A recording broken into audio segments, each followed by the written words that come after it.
जवळपास 70 ते 80 पदाधिकाऱ्यांना घेऊन रात्री राजीनामा पाठवलेला आहे पक्षप्रमुखाकडे. काय वाटतं या विषयावर? हे काय आहे, सर्व न पटणारी गोष्ट आहे. शिवसेनेत राजीनामा चालत नाही. जो शिवसैनिक आहे, शिवसेनेत ठाकरे साहेबांच्या आधीच चालतात. शिवसेनेत असं नाही की काहीतरी रुसायचं फुगायचं. मी सुद्धा शिवसेनेचा 1999चा शाखा प्रमुख आहे. शाखा प्रमुख म्हणून राहिलो, गंगाखेडचा शहर प्रमुख म्हणून काम पाहिलं, तालुका प्रमुख म्हणून काम केलं, मागच्या काळात उपजिल्हा प्रमुख म्हणून काम केलं, आणि आज पक्ष प्रमुख मान्य उद्धव साहेबांना जिल्हा प्रमुखाची जबाबदारी दिली आहे, ती मी पार पाडण्यासाठी आज जिल्हा प्रमुख झालेलो आहे. शिवसेनेत आंदोलन, राजीनामा हे असलं काही चालत नाही.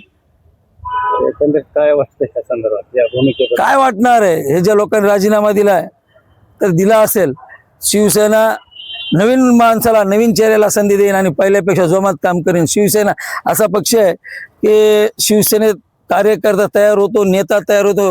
नेता तयार करण्याची शिवसेना एक फॅक्टरी आहे.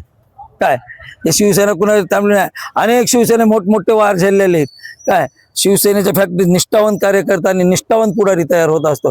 असे कोणी आयातात जातात त्याला शिवसेना फार काही महत्व देत नाही. 82 जणांचे राजीनामे दिले ते खासदार संजय जाधव यांचे समर्थक होते.